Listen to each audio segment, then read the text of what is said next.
मनन शहर से कई सालों बाद वह अपने गांव आया। मनन कई सालों बाद अपने माता पिता मिलने से वह खुश दिख रहा था। वह बारी बारी से सबसे मिलता है। मनन कुछ समय बिताने के बाद वह घर से बाहर निकलता है और वह एक पुराने नीम के पेड़ के नीचे बैठ जाता है। जैसे ही उसको नींद आने लगती और उसके पुराने दोस्त वहां आ जाते और सब मिलकर पुरानी यादें ताजा करते हैं। मनन का दोस्त बीजू वह बीच में बात को टालते हुए बोलता, तब चलो ये सब फालतू की बातें छोड़ो और चलो मेरे साथ। तभी उसका दूसरा दोस्त बोला, जिसका नाम चिंतामणि है, जो बहुत भोला और कहीं अपरिचित या दुर्घटनाग्रस्त स्थान पर जाने से परहेज रखता है। तभी उसको संदेह हुआ और चिंतामणि बोला, अरे क्या तुम उस श्रापित गांव के बारे में बात कर रहे हो जहाँ कोई नहीं रहता? बीजू कहता है, हाँ उसी गांव की बात कर रहा हूँ जहाँ कई वर्षों से कोई नहीं गया। मनन और उसके दोस्त चिंतामणि बीजू के लिए वह गांव एक रहस्य जैसा था।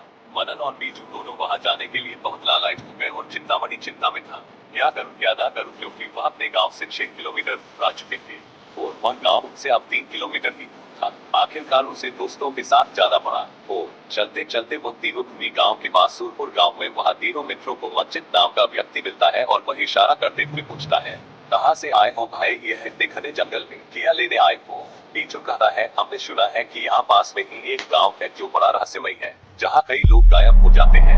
ये कहकर तीनों मंजत को नजरअंदाज करके जैसे ही वहाँ से आगे बढ़ते हैं, मंजत जोर से बोलता है, रुक जाओ, एक कदम आगे मत रखना। मनन कहता है, लेकिन क्यों? ऐसा क्या है उस गांव में? मंजित कहता है, वह गांव एक श्रापित है। बीजू कहता है, अरे छोड़ो यार, ये पागल लगता है, इसकी बातों में मत आओ और आगे बढ़ो। इधर मनन कहता है, मैं नहीं मानता कोई श्राप, क्योंकि मनन का शारीरिक और मानसिक विकास शहरी वातावरण में हुआ। मनन और उसके मित्र बीजू चिंतामणि उसकी बातों को अनदेखा करते हुए निकल जाते हैं। बीजू और उसके मित्र वह तीनों उस श्रापित गांव में पहुंच गए, लेकिन ये उनकी सबसे बड़ी गलती थी। मनन, बीजू और चिंतामणि तीनों अलग अलग जगह पर टहलने लगे। मनन एक पुराने खंडहर के पास पहुंच गया जहां ढेर सारे कंकाल पड़े हुए थे, जिसमें कुछ नए तो कुछ पुराने कंकाल लटके हुए थे। ये सब नजारा देखकर मनन को मंजित की बातें याद आने लगी। मनन मन ही मन घबराने लगा। उधर बीजू एक कुएं के पास पहुंचा जहां उसने देखा कि कुएं में पत्थर तैर रहे थे और पानी गायब था। ऐसा लग रहा था कि पत्थर हवा में तैर रहे हो। बीजू थोड़ा और नजदीक जाकर कुएं में अपनी परछाई देखता है। अपनी परछाई देखकर उसके बाल खड़े के खड़े रह जाते हैं, क्योंकि वह परछाई उसको घूर रही थी। दूर से पानी अदृश्य दिख रहा था, पास जाने पर पानी और पानी में उसकी परछाई दिख रही थी। उसकी ही परछाई उसको काल की तरह दिख रही थी और अत्यधिक क्रोध में उसे घूर रही थी।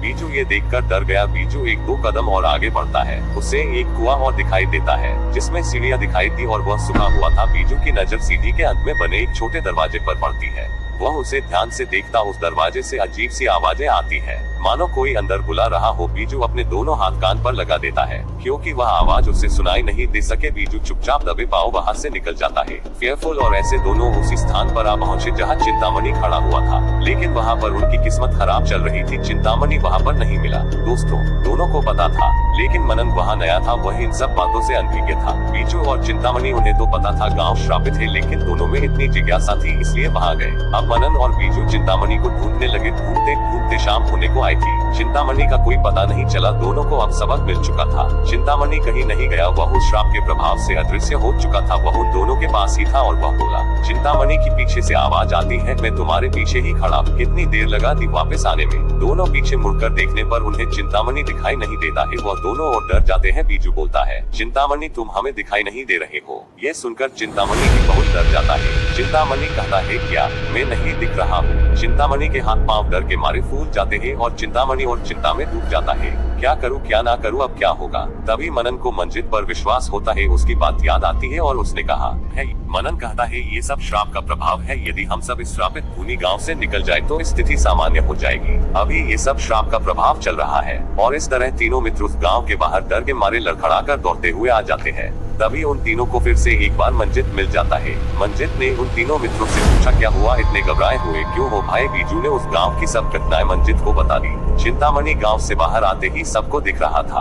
अब मंजित सबको देख के बहुत जोर से हंसने लगा। ये देखकर चिंतामणि के मन में डर और बढ़ रहा था। मनन ने हंसने का कारण पूछा। अब मंजित ने जो जवाब दिया वो सुन के उन तीनों के पैरों तले जमीन खिसकने वाली थी। मंजित गुस्से में बोला, सुनो मनन, तुमने जहाँ खंडहर में कंकाल देखे वो कोई साधारण स्थान नहीं है, वही श्राप की निशानी है और तुम अपनी मर्जी से नहीं गए। तुम उन भटकती आत्माओं की मर्जी से गए, क्योंकि वो उनकी चेतावनी थी। अगर कुछ देर और रुके तो तुम्हारा शरीर भी कंकाल जैसा हो जाएगा और हमेशा के लिए इन कंकालों की तरह लटके रहोगे। और बीजू, तुम्हें उस कुएं में अपनी परछाई नहीं देखनी चाहिए थी। अब वह बुरी शक्ति तुम्हारा पीछा नहीं छोड़ेगी और तुम्हें वहाँ बार बार जाने पर विवश करेगी। रात को तुम्हें बुरा सपना भी आ सकता है और क्या पता तुम नींद में ही उठ के चल पड़ो वहाँ जाने के लिए। और तुम्हें भी उस दरवाजे में कैद कर ले।